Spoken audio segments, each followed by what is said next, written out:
Would you say thank you, I guess?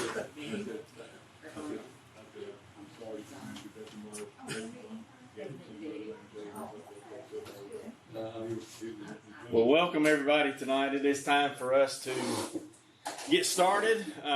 Things are obviously a little bit unusual for us tonight. If you're watching us online, you can tell that we are in a little bit different location, and things will go a little bit different tonight. I think I mentioned maybe at the very end of our service Sunday that it was hot in the auditorium, and the air conditioners in there were not working, and that continues to be the case. The repairman is supposed to come sometime tomorrow and take care of that, but that leaves us in a situation where we have to do something a little bit different tonight because it's pretty unbearable in there right now. But luckily we have all of this here, and we were able to get things set up and ready to go. And so we're glad that all of you are here. Just to talk just a little bit about announcements and let you know of a couple of updates. Got a message just a few minutes ago that Donna Morgan's surgery took place yesterday, and it went very well. She went through a rehab session yesterday afternoon and is home and recovering from that surgery. So we're thankful to hear that, and glad that she's doing well. Hip replacement surgery is not what it used to be, right? I mean, hip replacement surgery, you used to be completely incapacitated for months, I guess, 6 weeks or so, and now she's home and up and doing well, so we're glad of that. Also got a report that Butch Stakely had his test results come back, and everything is really good. He does go back to the doctor for either more tests or checkup on June the 30th, I believe. And so continue to remember Butch in your prayers. Joan Stewart texted me yesterday and asked me to put her on the prayer list. She has found out that she has some AFib, and don't really know yet exactly what they're going to do about that unless somebody else has heard since yesterday. I talked to her today. What'd she say? They're giving her some medication. Medication so far. She's got to have a stress test next week or two. Okay. So they're going to give her some medication. She's going to do a stress test in the next week or two. But hopefully they'll be able to figure out how best to treat that. But just wanted to let everybody know to remember her in prayer. We're excited. Cleo Gorey is back with us. We haven't seen her in over a year now, and so we are very excited to have you back. And that guy that you hang out with sometimes, we'll get him back sometime too, maybe. Yeah, he should be all work now, probably getting in. Okay, well, good. So Good. Well, we're glad to see you, and we've missed you very much. Those are the updates that I have to the sick list, or those that we need to remember in prayer. Does anybody have any other update that I'm not aware of? Berkeley's having some surgery Friday, outpatient surgery. Okay. Berkeley Bryant is having some surgery, outpatient surgery Friday, so remember her. Anyone else? If not, the only other announcement that I have, you should have gotten a text about this today if you are in one of our text groups, but there is a baby shower coming up June the 26th at 10 o'clock in the morning at Patty's house for Jessica Taylor Davis. So just to reiterate that all you ladies are certainly invited to that, and we hope that you can make it to that. Anything else? That'll be all I have to cover before we have a song and a prayer, and then we'll get into our lesson tonight. Anything else? All right. If not, then we'll sing. We'll sing Without Him, and after that, Fred, would you mind leading us in a prayer? Be glad to. All right. All right, so we'll sing this, and then Fred will lead us in prayer, and we'll get into our lesson. Without him I could do nothing. Without him I'd surely fail. Without him I would be drifting like a ship without a sail. Jesus, oh Jesus, do you know him today? You can turn him away, oh Jesus, oh Jesus. Without him, how lost I would be. Without him, I would be dying. Without him, I'd be enslaved. Without him, life would be hopeless. But with Jesus, thank God, I'm saved. Jesus, oh Jesus, do you know him today? You can turn him away, oh Jesus, oh Jesus. Without him, how lost I would be. Fred? Would you bow with me, please? Dear Heavenly Father, we thank you for this beautiful day you've given us. Thank you for this opportunity we have to come midweek and to come together as true believers and study another portion of your word and sing songs of praise to you. Lord, we're so thankful for our church here, and we ask you to be with us, help us each day. Lord, to be the kind of people that you want to be. We come tonight to give you the honor and glory that you truly deserve. Lord, we ask you to be with the ones that are sick, the ones that are facing tests and surgery that are upcoming, and ask you to be with the doctors that attend to them and help them to make it through, and ask for your healing touch upon them. Lord, we're just thankful for the ones that have had success and have come back and are back to church with us, and we're thankful for that. And Lord, help us each day to be the kind of people that show your love and kindness in everything that we do. Be with Todd tonight as we start a new lesson, and it's another portion that we'll study and learn more about you. Help us each day in our everyday lives. Lord, we ask you to be with Sardis Lake Christian Camp as they open back up, and we pray for them, and it'll be a success, and these young people will learn more about you and come closer to you also. Lord, most of all, we thank you for your Son, Jesus, who died on the cross for our sins. It's in his name that we pray. Amen. Thank you, Fred. So we are going to start a new series of lessons tonight on the book of Ecclesiastes.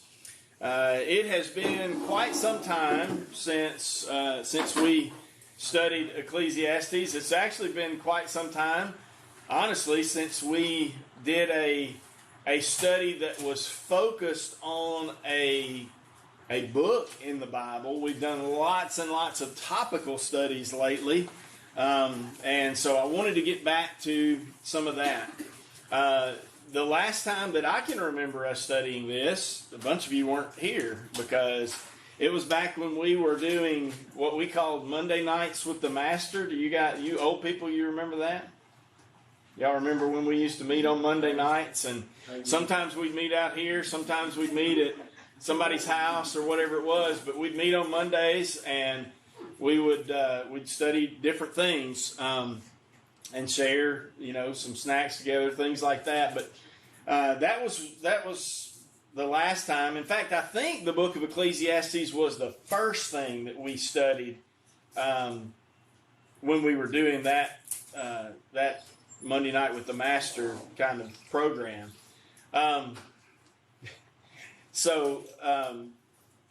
It was a long, long time ago, but in the early 2000s for sure. And so we want to get back to that. So I want to start tonight sort of just with a little bit of a question. Just to let you tell me, what is Ecclesiastes, the book in the Old Testament that we call Ecclesiastes, what is it about? When somebody says, hey, we're going to study the book of Ecclesiastes, what thoughts does that bring to your mind? Futility, fear God, keep His commandments. Okay. Everything's fine. Futility, fearing God and keeping His commandments, certainly the conclusion of the matter that Solomon comes to. Anybody have any other thoughts? Anybody besides me struggle not to be depressed when you read the book of Ecclesiastes? Okay, just me. That's okay. I'm the only one. It's not the last time I've been, or the first time I've been the only one that felt a certain way, and it probably will not be the last time that I'm the only one. But yeah, sometimes when I read the book of Ecclesiastes, I have to really work in my mind to keep things straight, so that I don't get to the point that, well, Cleo, you used the word futility a minute ago. That was futile. Yeah, because Solomon says that a lot. He talks about a lot of things that you and I engage in all the time. And he basically says all of them are futile. All of them are vanity. All of them are worthless. And for you to have somebody who is touted as the wisest man that ever walked the face of this earth, for him to tell you that the things that you do every day are worthless, you got to keep your mind right to understand what it is that he's talking about. And so, as we go through this, that'll be a challenge for me. It'll be a challenge for us to get to what does he really mean about that. And we're going to talk about that a little bit tonight. But Ecclesiastes is very much about finding meaning in a meaningless world. Okay? Now, I'll tell you why I chose this, besides the other reasons that I've already given you. Back there on the countertop in the tech room, every Sunday and every Wednesday for 3 months, I have walked into that room and I have seen this book. It's been laying back there on the counter for 3 months. Maybe even longer than that, because they usually publish this book, sometimes they publish this book at least, a little bit ahead of lectureship. And I don't know exactly when we got our copy. But the Freed Hardeman lectureship this year was, like most things this year, was different than normal. It took place mostly virtually, and it was much shorter, lots fewer things. But they decided to focus the entire thing and to create a book that would work very well as I know we don't typically stick to any kind of quarter system here very much when it comes to our Bible studies, but they created this book that has 13 lessons in it, which is the perfect number for a 1 quarter of the year Bible study. And so I started looking through this and thinking about this, and I decided that this was what I wanted to use. And so this book is a compilation of 13 different lessons or lectures that different men taught during that week in February, where at Freed Hardeman for that lectureship. And so you can begin to see in front of you the different lessons. So I'm glad that we were able to get this live stream so that if you want to go back and look at the section of the video where these next two slides, this slide and the next one is going to be up there, you'll be able to see every week what the title of the lesson is going to be and which section of Ecclesiastes it's going to come from. So, and I could even share that with you in an easier way for you to come up with if you need to. But I will also say this. This book is also available. If anybody's interested in this book, talk to me and we'll see if we can't get you a copy. But I don't think it'd be totally necessary for you to have it for the study. But if you'd like to have it, certainly we'll help you to make sure that happens. So the titles of the lessons: Encountering Disorder, Encountering Pleasure, Encountering Time, Encountering Labor. I'll stop saying encountering because it happens every time. Reputation, God, Success, Wisdom, Injustice, Wealth, Uncertainty, Youth, and Life. So, those 13 lessons are what we're going to spend our time focused on for the next 3 months or so. And tonight we'll begin with lesson 1, which is Encountering Disorder. And I would encourage you to go ahead, if you have one with you, go ahead and open your Bibles to Ecclesiastes chapter 1. And we're going to read verses 2 through 11 because that's where our lesson will come from tonight. It's going to be on the screen, but these screens are a little smaller and you might not be able to see it because of the size of the font that's going to be there. But we will look at verses 2 through 11 together. Vanity of vanities, says the preacher.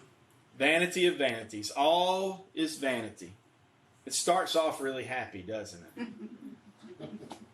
What does man gain by all the toil at which he toils under the sun?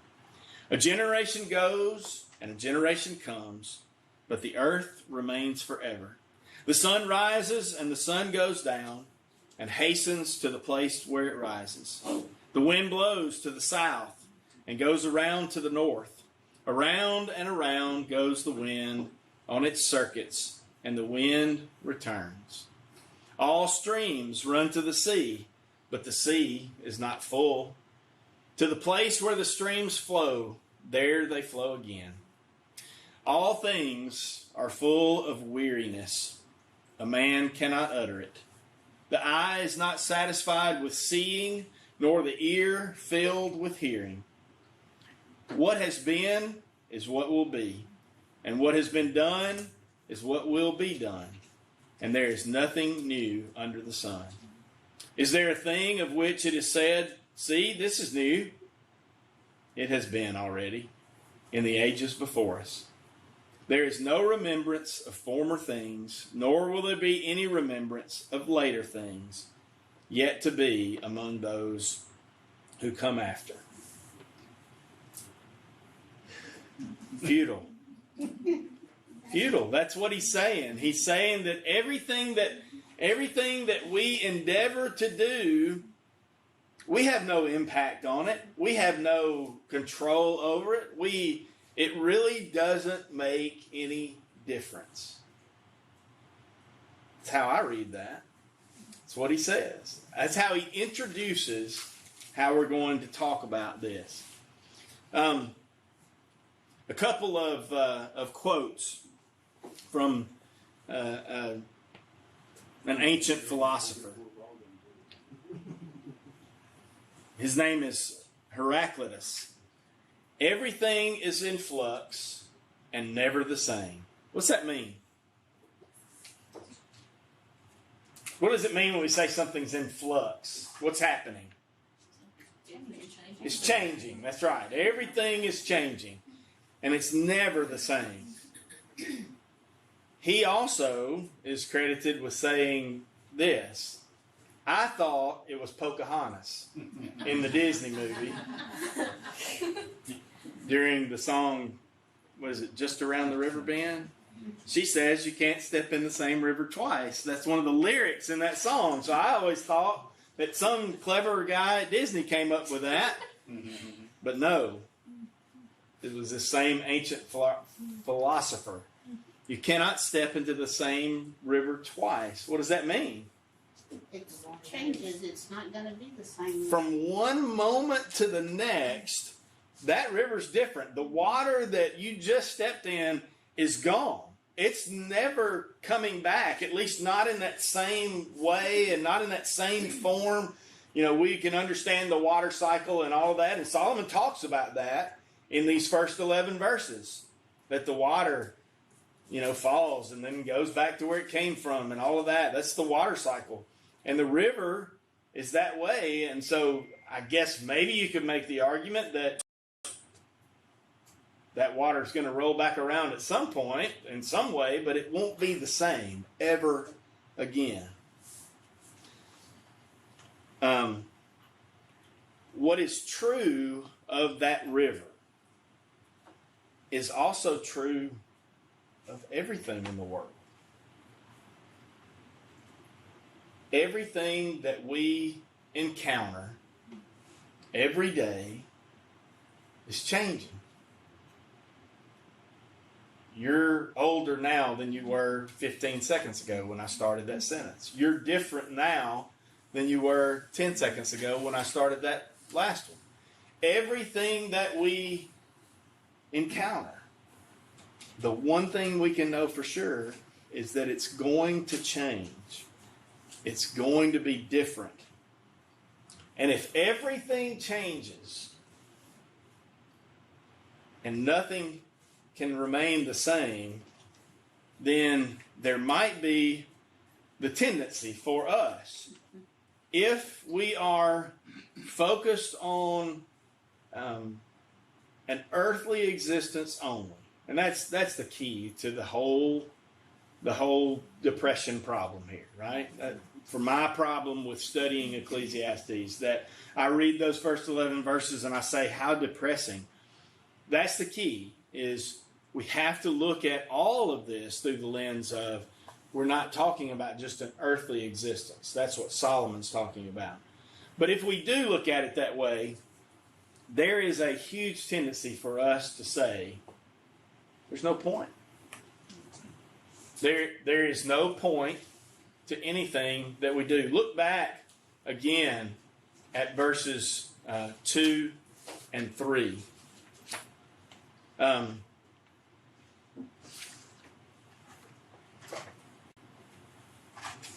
Like I said, verse 2 especially. How many times do you see the word, well, I'm getting ahead of myself. I apologize. I'll get to that in just a minute. Let's here's another quote for you, and I'll get my thoughts together here in just a second. There are two tragedies in life. This is a George Bernard Shaw quote. There are two tragedies in life. One is to not get your heart's desire. The other is to get it. I don't know if I agree with that last part. Okay. I'm not surprised. I feel the same way. And that is a very human reaction. The first of it makes perfect sense to us, right? We have all of these things that we pursue in life. They are our heart's desire, whether it is, the boy or the girl that we're dating when we're young, whether it is the job that we hope for, whether it is the college that we want to get into, whether it is the house that we want to buy. All of these things are things that we pursue, and it makes sense that we would be like, if I don't get those, that is a great tragedy. But he does go on to say that the second great tragedy is to get those things. Now, we've already said that's a statement that we probably struggle with a little bit, but why might it be true? If you focus all your energy, everything, and you get it, then there's nothing. What else is there? What else is there after Right. you get it? It may not be what you thought And about, yeah. How many times in life have you pursued something with fervor and you've dedicated so much time and energy to it only to find out that it wasn't what you thought it would be? Only to find out that it did not bring the great satisfaction that you thought it would. And there are so many, many examples that we could look at. We as humans have this huge tendency to aim at advancement, to aim at something better than what we think we have right now. Virtually no one is satisfied where they are. And in a lot of ways, we criticize those who become satisfied where they are. And so, the idea of sacrificing anything and everything to realize the ambitions that we have in life is a normal thing. And we do that. And we find out that our wildest dreams sometimes weren't that dreamy at all, really. He says in verse 2 that all is vanity. That word appears 5 times just in one verse. 5 times in verse 2, the word vanity. It's going to appear a total of 30 times throughout the entire book, which is exactly half of the total number of times that it's in the Old Testament. So, all those 39 books of the Old Testament, the word that is used here, the Hebrew word hevel, is only in the whole Old Testament 60 times, and it's in there 30 times in this one book, and 5 times in this one verse.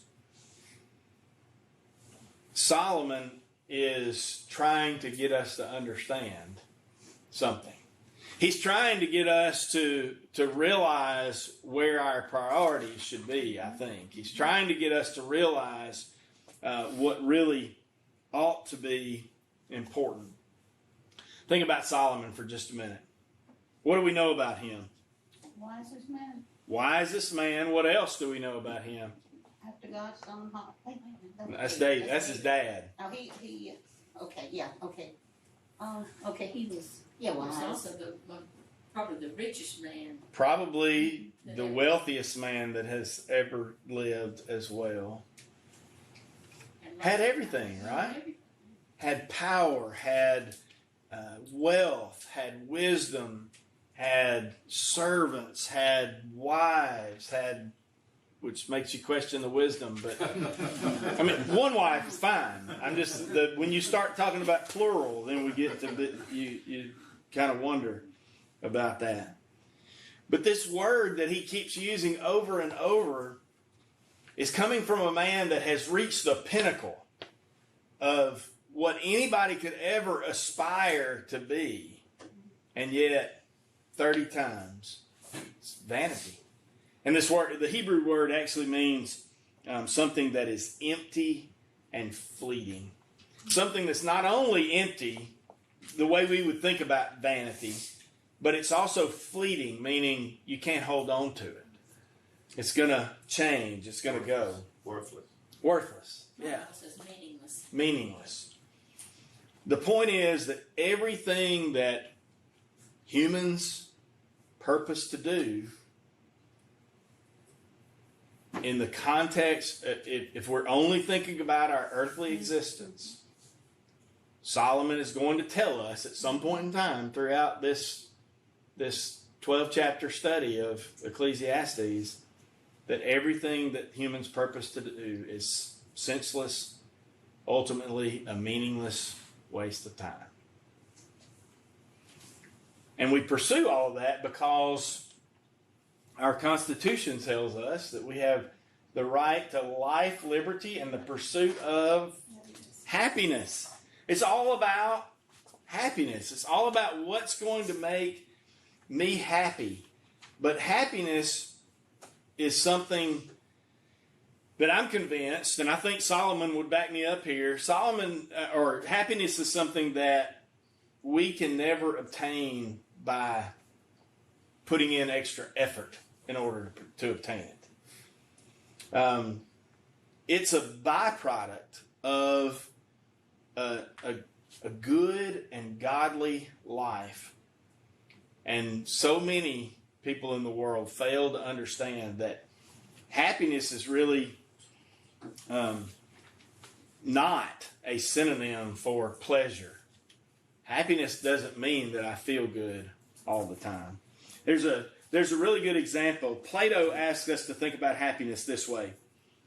To imagine leaky jars that are filled with various liquids that are in short supply. The jars represent happiness, and the liquids that are in the jars represent pleasure. Okay? Convinced, we as human beings are convinced that full jars are what's necessary. Right? Lots of pleasure. That equals happiness, right? And those who are worldly in their thinking will work themselves to death trying to locate enough liquid to keep the jars full. But the godly man, the man who has his eyes on something other than what this earth has to offer, will be content and just let the liquid run out of the jars if necessary, because he knows he still owns the jars. And the jars are enough. The jars represent godly joy and happiness. It doesn't depend on those external circumstances. It doesn't depend on those feelings that we sometimes equate with it. And I want to, again, I've said this already, but I want to reiterate that all throughout this book, Solomon is writing and speaking from an earthly perspective. The point is pretty clear because he uses this phrase "under the sun" about 28 times to emphasize to us that he's talking about under the sun. He's talking about a perspective that doesn't focus on God, but focuses on life. And when we do that, then we come to that conclusion that there really isn't a point. Just to kind of go back and reiterate the fact that we chase things so often. A couple of examples, lots of times for me at least, some of the best examples come from sports. I don't know how many of you watched the documentary this past year, The Last Dance. It was about the Chicago Bulls teams from the mid-1990s. They won 6 NBA championships. And, it's largely a documentary about Michael Jordan, who, a lot of people would tell you is the greatest basketball player that has ever lived. I'd probably be on that team. That, he had it all. I mean, he's, insanely wealthy because of all of that. But as you watch that documentary, towards the end of it, they focus a crazy amount of attention on his regret that they didn't get to try for number 7. 6 wasn't enough. He was so upset that they didn't get a chance. They broke up the team. The Bulls kind of dissolved the team, got rid of the coach, all of that, and wouldn't let them try for number 7. And he's bitter about that. I mean, you can tell if you watch that documentary, he's bitter that they didn't get to try for 7. Why isn't 6 good enough? Why isn't that enough? Was that back when his dad, there was a problem with his dad? Yeah, his dad I think he passed wasn't away really during the focused. time. I don't that- think he was. Well, he was murdered, right? He was, yeah, Yeah. but I'm just saying. Yeah. I think he was on Um, track. But those of us who are normal, we want to know, why couldn't Michael Jordan, with all that he has, why couldn't he be content with his acknowledged greatness and 6 championships and all of that money? Why couldn't he be content with that? And the same question can be asked of all of us. Why can't we be content with whatever it is that we have? Maybe we don't have what he had, but I'm convinced that time and time again, another example is Michael Phelps, the most decorated Olympic athlete of all time. He eventually won 28 medals, 23 of them gold. But in 2014, after winning just 16 medals, at this point, and even at that point, he was the most decorated gold medalist of all time. He was arrested and charged with his second DUI. So during an interview with the New York Times, his longtime coach said the following: he had no idea what to do with the rest of his life. Who said that a few minutes ago? You achieve it and then you don't know what else to do. He had no idea what to do with the rest of his life, Bob Bowman said. It made me feel terrible. I remember one day I said, Michael, you have all the money that anybody your age could ever want or need. You have profound influence in the world. You have free time, and you're the most miserable person I know. What's up with that? You know, there's a scripture that says, in essence, delight yourself in the Lord, and He will give you your heart's desire, the desires of your heart, or something like that. Perhaps we just don't have our We have the wrong desires. right. Yeah, that you're right, Chloe. Cleo. I have missed the fact that you always jump to the end for me. I appreciate that so much. I hadn't had anybody do that to me in a year. I got so much more to say, and there's the conclusion of the matter, right? The conclusion of the matter is Michael Phelps was chasing after the wrong thing. And when he caught what he was chasing, he didn't know what else to do. He didn't know what else to do. Michael Jordan's the same way. His life has, in lots of ways, been a mess too, since his basketball playing days. Same thing. Reach all that success, and then you don't know what else to do. People just seemingly don't ever get satisfied with what they've done. They can only focus on what's left to do. What else can I do? And the whole point of this lesson, I think, the whole point of how Solomon begins this entire book is that there's always going to be something else to do. So if that's what fulfills you, then you're going to have the same problem that these people have.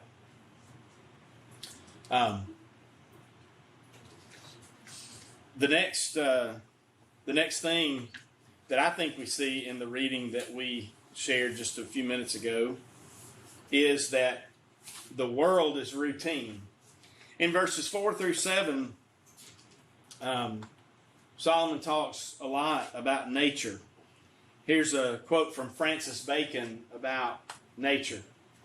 We cannot command nature, only obey. So true that, we do a lot of things that we feel like are influencing nature. We change things. We think that all of this is happening, but the reality of things is that there are certain laws about nature that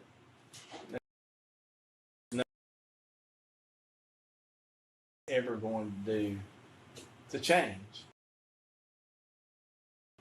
Well, except for God himself. He might, he will someday. You know, the constancy of the routineness of nature. In verse 4, he talks about generations. A lot of times when we hear the word generations, we think about families, right? We think about, you know, my grandparents' generation or my parents' generation or my generation.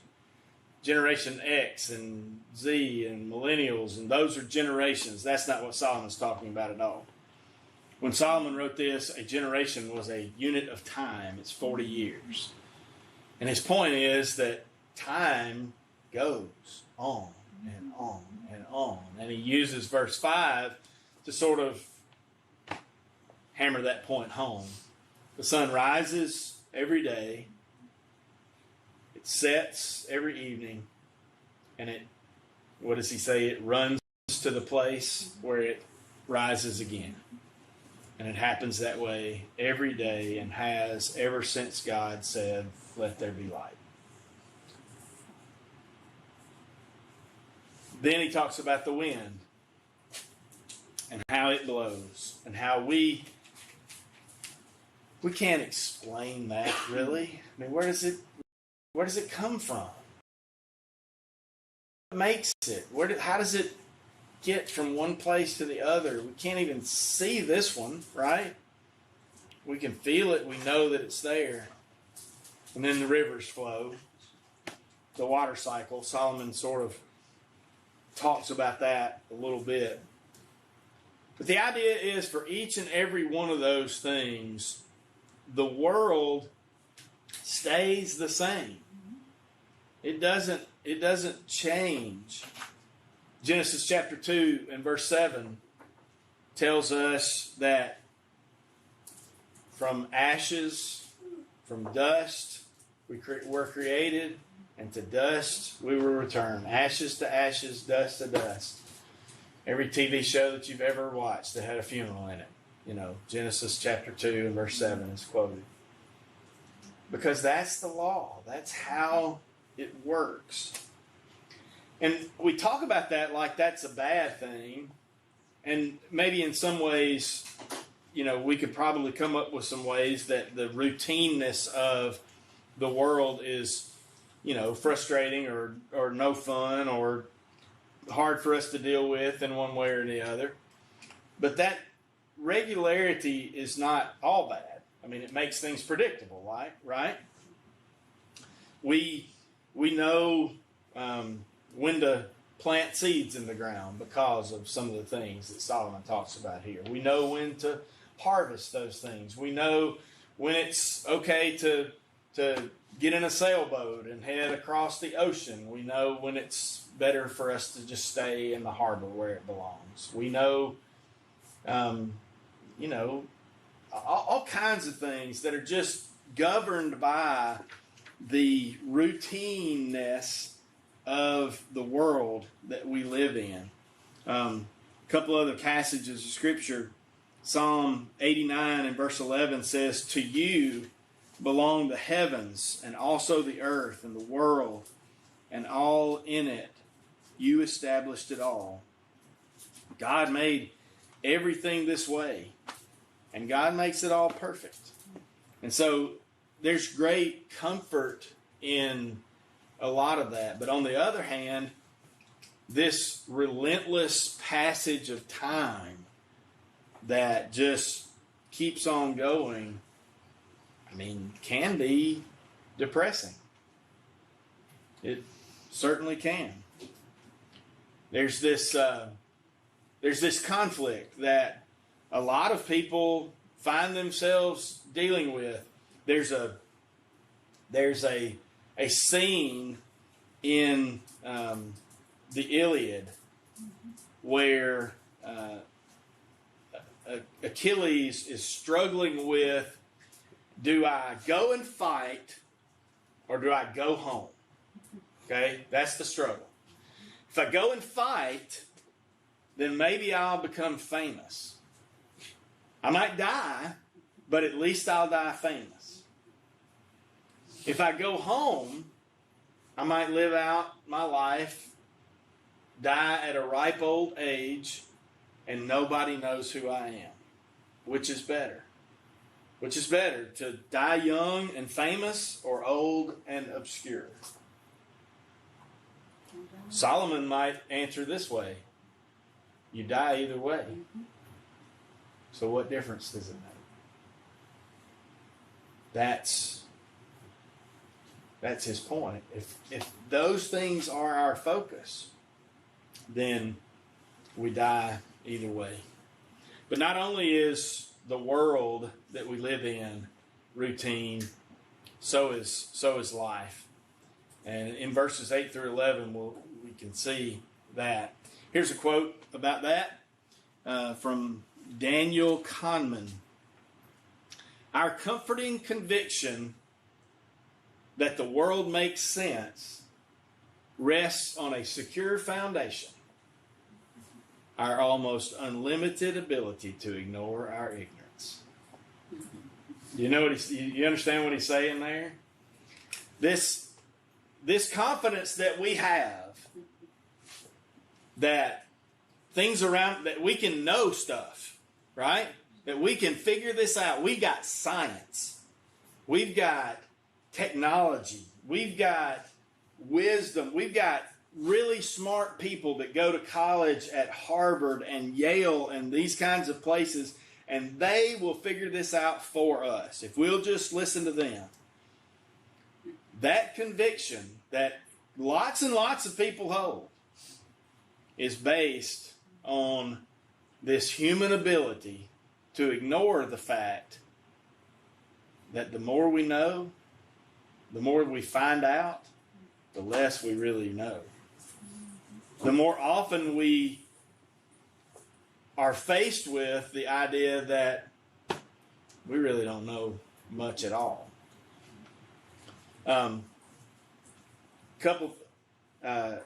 Solomon says in verse 8, all things wear us out and no one can explain them. We try to figure it out. We work our lives away. Some people dedicate their lives to trying to figure out something. And we still end up not being able to explain. The eye can never see enough. The ear can never hear enough. We humans, we don't lack information. There's information. What we lack is explanations. No matter what other people say or see or hear, Solomon says they never come up with anything new because it's all been done before. I can imagine that a lot of people would argue, no, that's not true. Think of all the new stuff we've come up with in the last 100 years. Name something. Pick something. What's something new in the last 100 years? Those cell phones. Two different people raised those cell phones in the air. Yep. Definitely new, right? They too smart for me. They're not new. It's just a different way to communicate. It's communication. That's all it is. It's just a more efficient way of communicating. How is it different than the sharing of information that we had when we did it through books or newspapers or the wireless or what am I trying to say? Morse code. It's all just communication. It's fancier, but it's not new. We're all driving pretty nice cars out there compared to mine's new. 2020 model. I don't guess that's new anymore. At least it wasn't built in 2021. Or at least it wasn't built in 2020, I guess is what I'm trying to say. fancy stuff. It'll do all kinds of crazy stuff that I never would have thought. I mean, I can turn that lane assist stuff on and let go of the steering wheel, and it'll drive. It'll eventually tell me I need to put my hands back on the wheel. But if I grab it for just a second, it'll let me let go again, and it keeps it between the lines sometimes better than I do. It's not new. It's transportation. It's just a more efficient way to do something that's an old idea. Solomon says there's nothing new. We think we know things because of what we see and what we hear and what other people say, but that those experiences are not foolproof because the experiences that people have are not foolproof.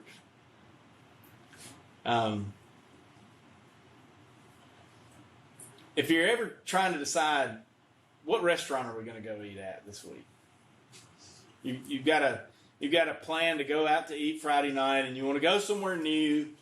And how do you go about doing that? How do you go about deciding?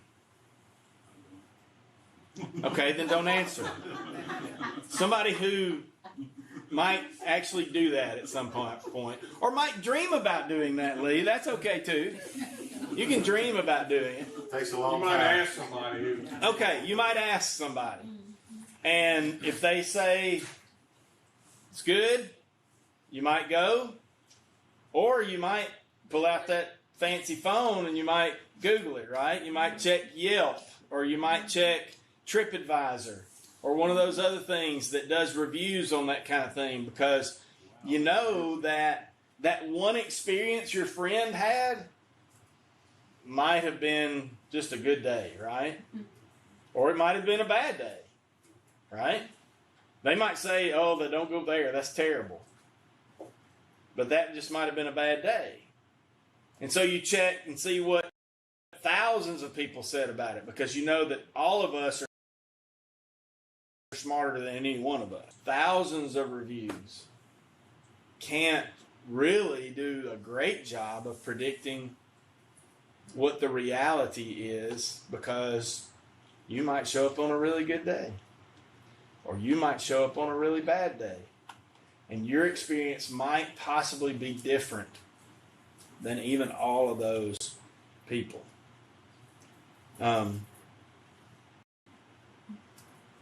Life is this routine that we participate in, and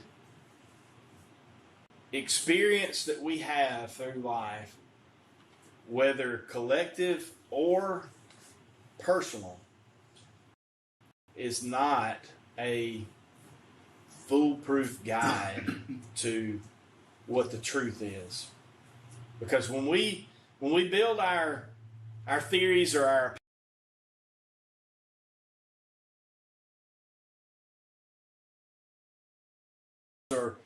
or our plans for whatever's going to happen to the world as it appears to us or others like us who don't have all of the information. We can never reach this understanding of true reality, I don't think.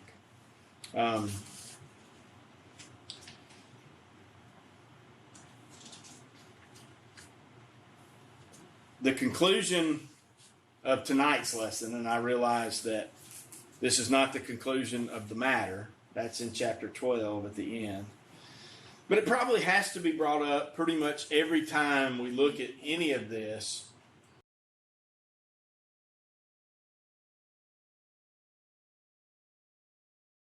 You know, Solomon is going to tell us in chapter 12 at the end that the conclusion of all of this is that we as human beings can't live our lives under the sun. We have the duty of man. And although, you know, there's some people who think that Solomon's entire writing here is kind of parody or kind of tongue-in-cheek writing that he's just trying to use. I guess you might even say humor in some way to drive his point home, and maybe that's true. But he's trying to help us to remember that this life that we live, with the disorder that it has, and with the at the same time with the huge amount of order that it has, is not our focus. Should not be our focus. And if we struggle to make that the most important thing, we're gonna ultimately fail there. So we'll conclude there for tonight, and next week we will look at encountering pleasure. So our focus will be encountering pleasure, chapter 2, verses 10 through 23. Just to kind of give credit to the people who originally presented these lessons. You'll be interested. There's a connection here. Justin Rogers. Anybody know who Justin Rogers is? I know you know who Justin Rogers is, Kelsey, but why does Justin Rogers have a connection to the Holly Springs Church? Yeah. Huh? Yeah. No? Lee. Lee. Yes, he is Lee's grandson. And he is a professor at Freed-Hardeman. So, anyway, he also is the pulpit minister at the Lexington Church, the Broad Street Church, where Shelby and Carter were before now. And then next week, just so you will know, the lesson was originally presented by Dan Winkler, so you've probably all heard of him too. So anyway, thank y'all for your comments and your time tonight. Hope that was beneficial for you. Excuse me.